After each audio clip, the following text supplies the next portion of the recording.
ऐलान किया था कि मैं IMF के साथ के पास नहीं जाऊंगा, ख़ुदकुशी करूंगा, लेकिन उनसे कर्ज़ा नहीं लूँगा। और हुकूमत में आने के बाद उन्होंने पहले 11 महीनों में तो एक खैरात जमा करने के हवाले से मुहिम चलाई। आर्मी चीफ को साथ लेकर सऊदी अरब, अरब अमारात और कतर और बाकी ममालिक का दौरा किया और 11 महीने मुसलसल ये मुहिम चलती रही। उसके नतीजे में उनको 5 अरब डॉलर तो मिल गए, लेकिन उनको अंदाज़ा हुआ कि ये उनके अखराजात के लिए नाकाफ़ी है और बिलाखिर इन्होंने IMF के दरबार में जाकर उनके दरगाह में हाज़िरी देकर उनके तमाम शराइत को तस्लीम किया और उनसे कर्ज़ा लिया। और कर्ज़ा लेने के बाद हुकूमत ने अपनी कौम पर वो एहसानात जताए कि जिस तरह इन्होंने कश्मीर फतह किया हो और जिस तरह हमें कोई नई तरक्की और खुशहाली का कोई मंजिल मिला हो। मैं समझता हूँ कि तारीख़ी लिहाज से अब देखें, अभी इमरान ख़ान साहब ने अपील की थी बड़े ममालिक से कि गरीब ममालिक के कर्ज़े मुआफ़ किया जाए या सहूलत दिया जाए, और फिर पेरिस क्लब ने ऐलान किया जिसमें 20 बड़े मालदार ममालिक शामिल है कि हमने पाकिस्तान के कर्ज़े को रीशेड्यूल किया। और हुकूमत बहुत खुश हुई, वज़रान ने ऐलान किया कि ये इमरान ख़ान साहब का विज़न है। लेकिन साथ ही मालूम हुआ कि पाकिस्तान के साथ उन्होंने चार्ड का कर्ज़ा और दूसरे जो गरीब तरीन ममालिक है अफ्रीका के 5 ममालिक, इनको भी शामिल किया। तो अब पाकिस्तान के इकानमी उनकी नज़र में चाड और कांगू के इकानमी के बराबर हो गई है। यही वजह है कि हुकूमत ने बग़ैर समझे सोचे IMF के कहने पर पाकिस्तानी रुपया की कदर में 40% कमी की और डॉलर की कीमत में इजाफा किया। मौजूदा हुकूमत ने 200% ज़रूरियात की चीज़ों की कीमतों में इजाफा किया। मौजूदा हुकूमत ने आने के बाद IMF के कहने पर अफरात ज़र में इजाफा किया। इसलिए ये कोरोना वायरस जो 3-4 महीने इनके हो गए, इनकी तबाही और बर्बादी की कहानी कुछ और है।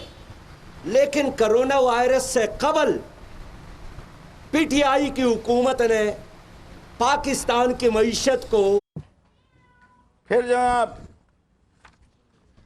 एक और तस्वीर में देख लें अगर उसमें क्लियर नहीं है। और यही वो सनारो साहब हैं दोबारा जिनकी तस्वीर है। लड्डो साहब और सनारो साहब दोनों के नाम FIR हैं। ये इनके right and left hand man हैं। हम डिमांड करते हैं कि ये अवार्ड वापस लिया जाए। आजी साहब पूरी इंक्वायरी करें। और ये जो जाली केस इम्तियाज शेख ने कोर्ट के अंदर लेके जग गया हुआ है, हम सिंध हाई कोर्ट को कहते हैं इसकी एक जुडिशल कमीशन बनाएं कि एक IG आता है तो वह पिछले IG की और SP की जो पोस्टेड है उसकी रिपोर्ट को रद्दी के बिन में कैसे डाल सकता है। This is not allowable, this will not be allowed.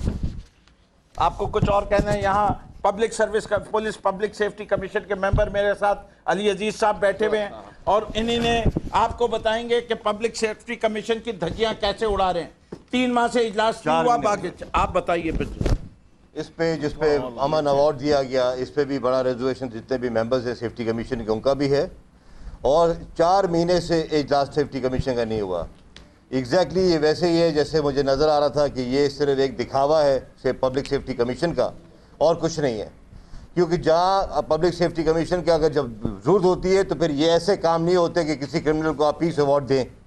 तो बुरा हाल है सिंध का इस वक्त। और मुझे अफसोस है कि IG साहब आए हैं। IG साहब को नहीं पता कि ये क्या है। आईजी साहब पल जबकि यहाँ के हैं, डीआईजी भी रह चुके, एडिशनल आईजी भी रह चुके पहले। पब्लिक सेफ्टी कमीशन नहीं बनी अभी तक हकीकत में जिस तरीके से पब्लिक सेफ्टी कमीशन बनती है, मैं समझता हूँ कि ये सिर्फ एक इसमें से 17 वेंटिलेटर्स कोरोना मरीजों के लिए हमने मुख्तस किए। पेशावर के मुख्तलिफ जो प्राइवेट हस्पताल है उसमें टोटल 1706 बेड्स है और 72 वेंटिलेटर्स है, जिसमें 116 बेड्स और 13 वेंटिलेटर्स कोरोना मरीजों के लिए मुख्तस है। का मकसद ये है कि जो कैपेसिटी के हवाले से अल्हम्दुलिल्लाह अभी तक हमारे पास जो कैपेसिटी है वेंटिलेटर्स बेड्स का कोरोना के हवाले से वो हमने जो बढ़ाया है वो मैंने आपके सामने रख दिया कि इस वक्त हमारा वो जो है टोटल वो ठीक जा रहा है जो हेल्थ केयर सिस्टम है इस वक्त। दूसरा मैं SOPs के हवाले से मैं बात करूंगा। SOPs के हवाले से मैं पिछले वज़ीर आला महमूद ख़ान साहब की जो वाज़ेह अहकामात है इस हवाले से जो उन्होंने इंस्ट्रक्शन दिए हैं उसमें 9 दिन में जो कार्रवाइयाँ की गई है उनकी तफसीलात मैं आप लोगों के सामने आवाम के सामने रखना चाहता हूँ। गुज़श्ता 9 दिनों में सुबह भर में 2,37,013 कार्रवाइयाँ की गई है। SOPs की खिलाफ वर्जी पर 59,822 यूनिट्स कारोबार को वार्निंग जारी किए गए हैं। हुकूमती अहकामात की खिलाफ वर्जी पर 41,591 कारोबारी अफराद पर 1,24,53,000 से ज्यादा के जुर्माने आयद किए गए हैं। इस तरह SOPs की खिलाफ वर्जी में 4,531 यूनिट्स कारोबार सील कर दिए गए हैं। इस तरह मैं टिड्डी दल का जिक्र करूंगा। टिड्डी दल से मुतासरा इलाकों में ऑपरेशन जारी है। महकमा ज़राअत, रिलीफ डिपार्टमेंट, PDA में पाक आर्मी के जवान और मुतलका ज़िला इंतज़ामिया इस वक्त मिलकर फ्रंट लाइन पे जो टिड्डी दल है उसके खिलाफ जो जंग है वो लड़ रहे हैं। इसमें टोटल जो हमारी टीमें हैं खैबर पख्तूनख्वा के पाक आर्मी के साथ मिलकर 758 एहलकार है, 79 गाड़ियां हैं हिस्सा ले रही है और 80 इसमें जो है ना इस वक्त जो है वो है 42,63,000 से ज्यादा एकड़ पर सर्वे मुकम्मल किया गया है। 52,700 से ज्यादा अराजी पर स्प्रे का अमल मुकम्मल किया गया है। ये जो इस वक्त टिड्डी दल का मसला है इस वक्त हमने इसको भी साथ जिस तरह कोरोना वबा के हवाले से हमारे डॉक्टर, पैरामेडिक स्टाफ, तिबी अमला फ्रंट लाइन पे जो जंग लड़ रही है और हमारे तमाम डिस्ट्रिक्ट एडमिनिस्ट्रेशन, हमारी तमाम इंतजामिया, तमाम डिपार्टमेंट वज़ीर आला महमूद ख़ान साहब के क़यादत में वहीं पे हम टिड्डी दल के हवाले से कोरोना की जो हमारे जो वबाए उसमें भी पाक फौज हमारे साथ इस पूरे उसमें ज़बरदस्त किस्म की कोऑर्डिनेशन है। हमारे साथ मुकम्मल जो है सिविल गवर्नमेंट के साथ हमारे जो जिस जगह पे उनकी ज़रूरत होती है वहाँ पे वो बढ़ चढ़ कर हिस्सा ले रहा है। इस तरह टिड्डी दल के हवाले से भी जहाँ पे हमारे रिलीफ डिपार्टमेंट, ज़राअत, PDA में वहाँ पे हमारी पाक फौज के जवान भी शाना बशाना टिड्डी दल के खिलाफ जो जंग है वो भी लड़ रहे हैं। तो इसलिए मैं इसमें आपके सामने अभी 2 चीज़ें बड़ी इंपॉर्टेंट है जो मैं आपके सामने आज रखना चाहता हूँ। एक तो ये कि फेडरल बजट के हवाले से जिस तरीके से कोरोना दुनिया में फैली हुई है, जो वबा आई हुई है जिसमें पूरी दुनिया की मईशत को जिस तरीके से किया, ये कोई डकी छुपी बात नहीं है।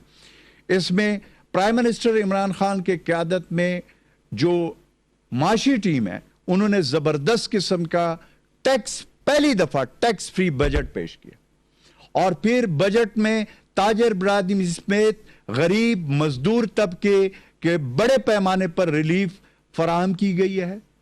और पाकिस्तान की तारीख में पहला मौका है कि ताजर बरादरी हो या हमारे गरीब तबका हो या हमारे सारे, तो इस मुश्किल वक्त में जिस तरह का बजट आया है मैं चैलेंज करके कहता हूं इस तरह का बजट का किसी ने मतलब सोचा भी नहीं जा सकता था जो इस वक्त आया है। तो इसलिए मैं अपोजिशन को कहना चाहता हूं कि होश के नाखन ले ले आप लोगों के दौर में मैं हमेशा से एक बात करता हूं कि यह अल्लाह ताला के हमारे ऊपर बहुत बड़ा करम है कि इस मुश्किल वक्त में हमारे प्राइम मिनिस्टर इमरान खान साहब, अगर इस मुश्किल वक्त में, मैं नाम नहीं लेना चाहता हूं, लेकिन अगर कोई लुट्टो और पुट्टो ग्रुप होता तो पता नहीं इस मुल्क का क्या हाल होता।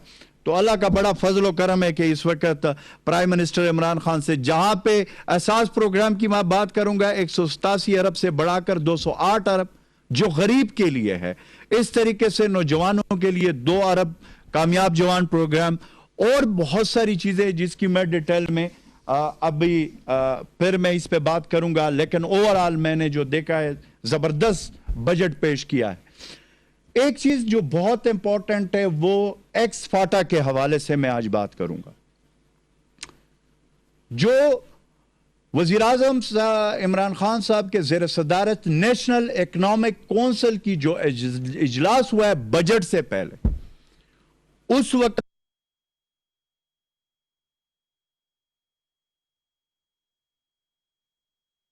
लगाया जाए और इन्होंने 1000 मजीद टैक्स लगाने का फैसला किया है। और आप देखेंगे कि किस तरह तरीके के साथ अवाम को निचोड़ने के लिए इस हुकूमत ने प्रोग्राम बनाया है। मुअज़्ज़ज़ साथिया हज़रात, मैं आपके इल्म में लाना चाहता हूं कि वजीर आला ने इन सब के सामने वजीर आजम साहब को कि कबाइलियों के साथ जो वादा किया गया था पिछली हुकूमत में एनएफसी अवार्ड के हवाले से 3% जो था, उस पे अमल दरामद सूबे करें, क्योंकि ये जो फैसला था ये वो फैसला था जिसके बुनियाद पे ये मर्ज कायम हुआ था। 2018 में मिला क्या था? एक इकोनॉमी जो क्राइसिस में थी, फिस्कल और मैक्रो दोनों में। करंट अकाउंट डेफिसिट तारीख का सबसे ज्यादा था 19.9 बिलियन यानी 20 बिलियन के करीब। ट्रेड डेफिसिट तारीख का सबसे बुलंद था 32 बिलियन। इंपोर्ट से 56 बिलियन और एक्सपोर्ट थी 24 बिलियन। तो 32 बिलियन क्या हुआ? ट्रेड डेफिसिट हुआ। एक्सपोर्ट जीरो ग्रोथ थी 5 साल से।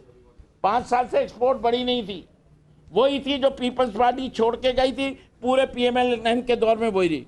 फॉरेन एक्सचेंज 9.7 बिलियन थे और जैसे ही हम आए हमें 10 बिलियन का कर्जा अदा करना था, कर्जे की किस्त थी जो ड्यू थी। फिस्कल डेफिसिट 6.6% था। Gross public debt and liability 30 trillion थी। फॉरेन डेट 95 बिलियन था। सर्कुलर डेट 1200 बिलियन था। स्टेट एंटरप्राइजेज लॉस में थी। और ये कहते हैं ना कि देखिए इन सब की रूह फना हो जाती है जब एक जुमला आ जाता है किसी के पास नैब की तरफ से, asset beyond mean. Asset beyond means पे इन सब की जान खता होती है, खून खुश्क होता है। इन्हीं ने पाकिस्तान को लिविंग बियॉन्ड मीन्स कर दिया। जब आपकी मीन्स से ज़्यादा आप खर्चा करेंगे तो आप मुल्क को तकलीफ में डालेंगे। और आपको पता था ह्यूमन डेवलपमेंट इंडेक्स में पाकिस्तान जो 145वें नंबर पे था 2011 में, वो 2018 में 152वें नंबर पे आ गया। फिर हमने किया क्या? करंट अकाउंट डेफिसिट को 32% कम किया, 13.6 बिलियन रह गया 32 से। 7.7 बिलियन हम लेके आए bilateral arrangements, long term loan में मुल्कों से। 3 बिलियन सऊदी अरेबिया से, 2 बिलियन यूएई से, 2.24 बिलियन चाइना से और 0.5 बिलियन कतर से। 4.3 बिलियन तेल जो है वो डेफर्ड पेमेंट पे लिया। आईएमएफ प्रोग्राम जो हमें पसंद नहीं है लेकिन मुल्क की खातिर हमें लेना पड़ा, उसके ज़रिए 6 बिलियन आए। 4 बिलियन फिर उसके बाद वर्ल्ड बैंक और दिए। किस किस ने दिए? वर्ल्ड बैंक ने 1.3 बिलियन दिया, एडीबी ने 1.6 बिलियन दिया और इस्लामिक डेवलपमेंट बैंक ने 1.1 बिलियन दिया। हमारे जब खान साहब कहते हैं कि हुकूमत अच्छी होती है तो लोग पैसा भेजते हैं, रेमिटेंसेस में 2 बिलियन का इजाफा हुआ, जो तारीख में सबसे ज़्यादा था। 21.8 बिलियन हो गया। सिविल गवर्नमेंट ने अपना बजट जो था वो 68 बिलियन से 59 बिलियन पे लाए। 68 to 59, 8 बिलियन रुपए का खर्चा कम किया सादगी लाके। मिलिट्री बजट को आप तीसरा साल है कि फ्रोजन किया हुआ है। हमने एक मुश्किल टारगेट दिया था FBR को, जब दिया था तब भी कहा था कि ये मुश्किल है 5.5, लेकिन जब इंसान बड़े टारगेट सेट करता है तभी वो बड़े काम करता है। हमारा तो लीडर वो है जो शौकत खानम बनाता है, जो नमल बनाता है, जो 2 पार्टी का निज़ाम तोड़ता है। वो हमेशा मुश्किल काम अपने ज़िम्मे लेता है और वो करता है। और नॉन टैक्स रेवेन्यू में 1.4 ट्रिलियन कमाया। अच्छा, अब वो कहते हैं कि जी कोविड को तो बहाना बना रहे हैं, कोविड को बहाना बना रही है पीटीआई की हुकूमत। नहीं, ऐसी नहीं है बात। हम जुलाई से फरवरी तक की फिगर्स आपको देता हूं। 26 फरवरी को जो है कोविड का खेल शुरू हुआ, कोविड के ऊपर बमबारी शुरू हुई, इतराज शुरू हुए। उस वक्त तक क्या था? FBR का टैक्स 3 ट्रिलियन पहुंच चुका था, जो 17.7% ज्यादा था मंथ टू डेट के हिसाब से। नॉन टैक्स रेवेन्यू 1.3 बिलियन थी, जो कि 134% ज्यादा थी पिछले साल के मुकाबले में, year on year. Primary balance, ये टर्मिनोलॉजी आपको मैं इस वक्त नहीं समझा सकूंगा, सब लोग जाके विकिपीडिया पे देख लें कि प्राइमरी बैलेंस बजट की एक खास टर्मिनोलॉजी है जो कि बहुत अहम होती है। उसके अंदर पहली दफ़ा 177 बिलियन का इजाफा, 177 बिलियन आया, जो कि पहली दफ़ा था 20 साल में। 20 साल में पहली दफ़ा वो प्लस में आया, और ये था 0.4% ऑफ GDP। ये फरवरी से पहले था। बजट डेफिसिट जो था 3.8% पे आ गया। कितने पे लिया था? 6.6% पे। याद है 2018 में मैंने कहा 6.6% पे लिया था। फरवरी में ये बजट डेफिसिट 3.8% था। क्लोज किस पे हुआ है ये साल? 7.7 पे हुआ है। Zero boring from state bank को मेंटेन किया। टैक्स रिफंड 244 बिलियन के दिए, जो ईयर ऑन ईयर 117। कराची में अमीर जमात इस्लामी सेनेटर सिराजुल हक प्रेस कॉन्फ्रेंस कर रहे हैं। शहर को उसका हक नहीं दिया जाता है। अब वक्त आया है कि कराची को एक मेगा सिटी करार दिया जाए, और इसका मतलब यह है कि वो इख्तियारात भी दिया जाए ताकि इस शहर के जो शहरी हुकूमत होती है वो बावसाइल हो और उस शहरियों के मसाइल बेहतर तरीक़े से हल करने के काबिल हो। मुअज़्ज़ज़ साहब हज़रात, इस वक्त आपके इल्म में है कि हुकूमत ने, PTI की हुकूमत ने दूसरा बजट पेश किया, और इस बजट के बारे में मैं इतना ही कहूँगा कि IMF के अहकामात को वफाकी हुकूमत ने बजट का नाम दिया। उनके पलंदे को इन्होंने बजट का नाम दिया, और ये बजट